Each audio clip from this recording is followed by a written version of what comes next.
Assalamualaikum warahmatullahi wabarakatuh. Hai anak-anak level 5. Pada hari ini Bu Amel akan memandu kalian tentang muatan pelajaran IPS, yaitu tema 2, subtema 2, mengenai bentuk-bentuk usaha dan pengaruh kegiatan ekonomi terhadap kesejahteraan masyarakat.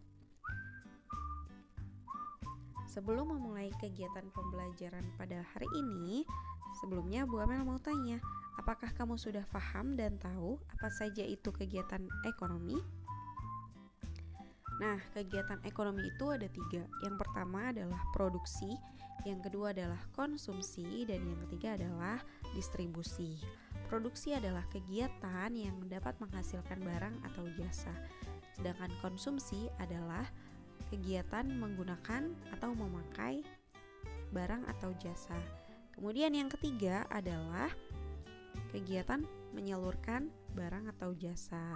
Nah, di sini Bu Amel tampilkan itu kegiatan produksi pembuatan roti atau kue. Yang mengkonsumsi adalah masyarakat dan didistribusikan dalam bentuk menyalurkan diletakkan di toko-toko atau supermarket atau didistribusikan langsung menggunakan tenaga masyarakat. Nah, tujuan pembelajaran kita pada hari ini yaitu adalah bentuk-bentuk usaha ekonomi. Yang kedua, mengetahui pengaruh kegiatan ekonomi terhadap kesejahteraan masyarakat. Nah, apa saja bentuk-bentuk usaha? Bentuk-bentuk usaha itu dibagi menjadi 2, yaitu usaha ekonomi perorangan atau secara mandiri. Kemudian usaha ekonomi kelompok, yaitu ada yang dibina langsung dari pemerintah pusat, contohnya BUMN, yaitu Badan Usaha Milik Negara, dan Badan Usaha Milik Daerah. Kemudian ada juga badan usaha swasta, yaitu perusahaan perorangan, firma, perseroan terbatas atau PT, kemudian persekutuan komanditer atau CV, dan yang terakhir adalah koperasi. Nah, apa yang dimaksud dengan usaha ekonomi perorangan? Usaha ekonomi perorangan itu adalah usaha yang dikelola dan diusahakan sendiri dengan modal milik sendiri. Tujuannya apa? Biasanya dilakukan dengan tujuan untuk memenuhi kebutuhan sendiri. Contohnya apa saja? Contohnya usaha jasa, pertanian, dan usaha kecil seperti warung. Nah, berikut adalah contoh-contoh usaha ekonomi perorangan. Berjualan bakso, petani padi, penyadap karet, peternak sapi, peternak ikan, warung atau toko kecil, dan masih banyak lagi. Nah, sedangkan usaha ekonomi kelompok adalah usaha ekonomi kelompok, yaitu usaha yang dikelola secara berkelompok. Usaha ini biasanya memiliki modal yang besar. Nah, sistem pembagian keuntungan berdasarkan modal yang dimiliki. Nah, oke, ini tadi ya. Ada contohnya BUMN dan BUMD. Sorry, ini harusnya BUMD. Nah, BUMN ini adalah badan usaha yang dikelola oleh pemerintah pusat. Nah, sedangkan BUMD adalah badan usaha yang dikelola oleh pemerintah daerah. Nah, baik BUMN maupun BUMD adalah bidang usaha yang dikelola biasanya menyangkut kepentingan masyarakat umum dan merupakan usaha yang paling penting atau strategis. Contohnya adalah listrik yang dikelola oleh PLN, kemudian air bersih yang dikelola oleh PDAM, dan minyak bumi yang dikelola oleh Pertamina. Nah, ini adalah contoh-contoh perusahaan di bawah naungan Badan Usaha Milik Negara. Kemudian yang kedua adalah badan usaha swasta. Sama seperti halnya BUMN dan BUMD, ini juga adalah badan usaha kelompok tapi di bawah naungan swasta. Yang pertama adalah perusahaan perorangan. Perusahaan perorangan adalah badan usaha yang dimiliki oleh satu orang saja. Nah, usaha ini dijalankan sendiri oleh pemiliknya. Pada perusahaan perorangan tidak ada pemisahan yang jelas antara modal perusahaan dan kekayaan pribadi miliknya. Kemudian ada yang namanya firma. Firma adalah badan usaha yang dikelola oleh banyak orang. Pemilik-pemilik firma mempertaruhkan seluruh harta kekayaannya untuk mendukung usahanya. Jika salah satu anggota mempunyai hutang atas nama firma kepada pihak lain, hutang tersebut ditanggung bersama oleh seluruh anggota. Nah, badan usaha swasta yang ketiga adalah perseroan terbatas atau PT.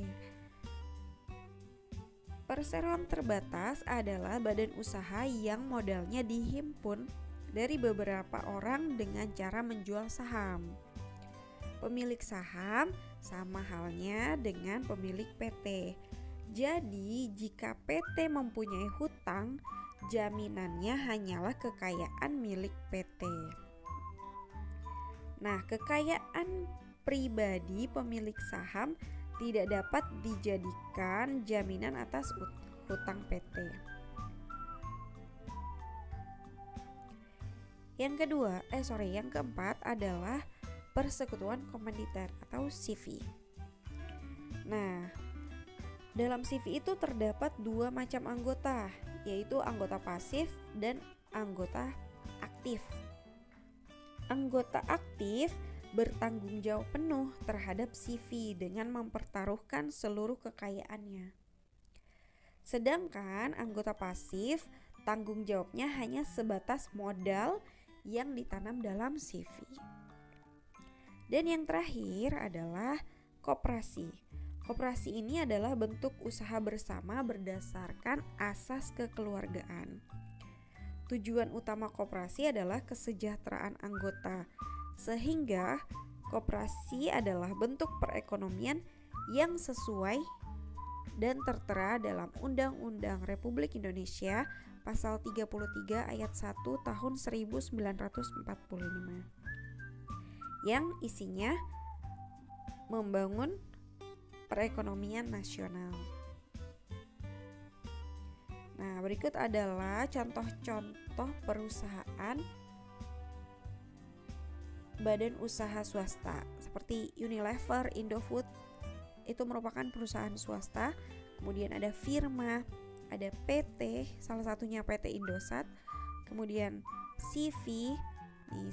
CV biasanya banyak kita temukan pada bidang-bidang jasa. Kemudian ada koperasi. Nah, materi kedua adalah pengaruh kegiatan ekonomi terhadap kesejahteraan masyarakat.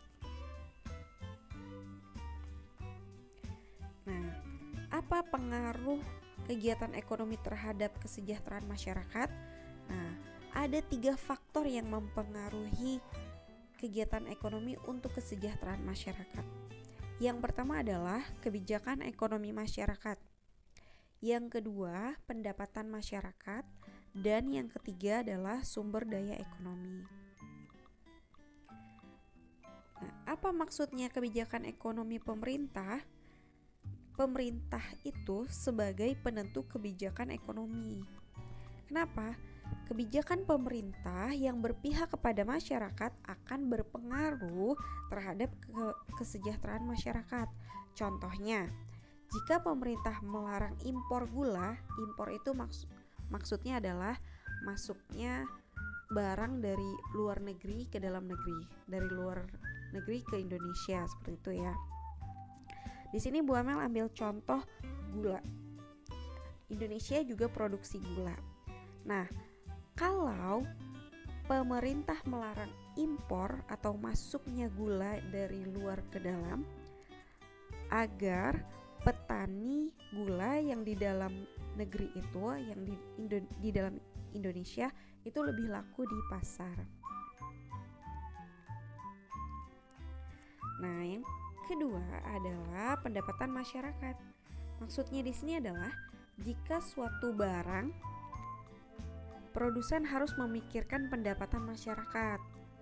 Nah, jika pendapatan masyarakatnya rendah atau target penjualan kepada masyarakat yang berpendapatan rendah, kemampuan membeli barang juga akan rendah, begitupun sebaliknya. Dan yang ketiga adalah sumber daya ekonomi. Sumber daya ekonomi ini dibagi menjadi 4, ada sumber daya alam, sumber daya tenaga kerja, sumber daya modal, dan yang terakhir sumber daya kewirausahaan. Sumber daya alam itu adalah segala sesuatu yang disediakan alam, dapat berupa lahan, hewan, bahan tambang, tumbuhan, dan lain-lain. Sedangkan sumber daya tenaga kerja adalah tenaga yang dimiliki manusia untuk menghasilkan barang dan jasa.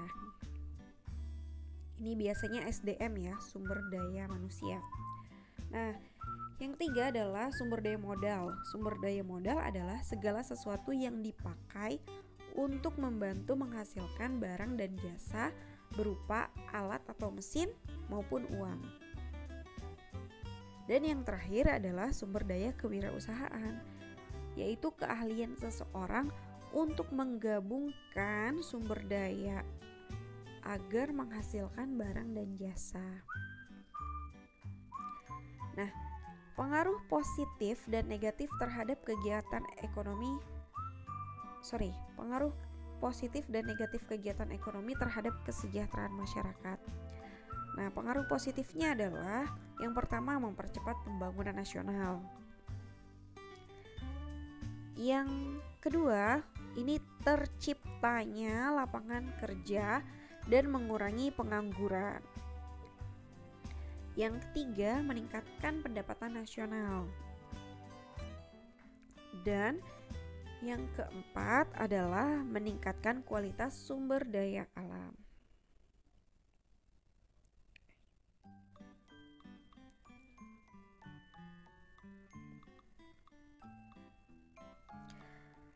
Oke, pengaruh negatifnya adalah pembangunan ekonomi tidak terencana dengan baik, sehingga dampaknya bisa terjadi kerusakan lingkungan hidup. Dan yang kedua, industrialisasi mengakibatkan berkurangnya lahan pertanian. Yang terakhir, berkurangnya atau bahkan hilangnya habitat alam baik hayati maupun hewani. Nah, terima kasih sudah menyaksikan video yang sudah Bu Guru jelaskan. Tugas kalian adalah membaca halaman 57-58, kemudian latihan soal poin ayo mengisi 1-5. Boleh dijawab langsung pada buku paket atau ditulis di buku tulis, dan tugasnya tidak perlu dikumpulkan atau disetorkan ke kelas. Terima kasih sudah menyimak video tadi. Kurang lebihnya mohon maaf. Wassalamualaikum warahmatullahi wabarakatuh.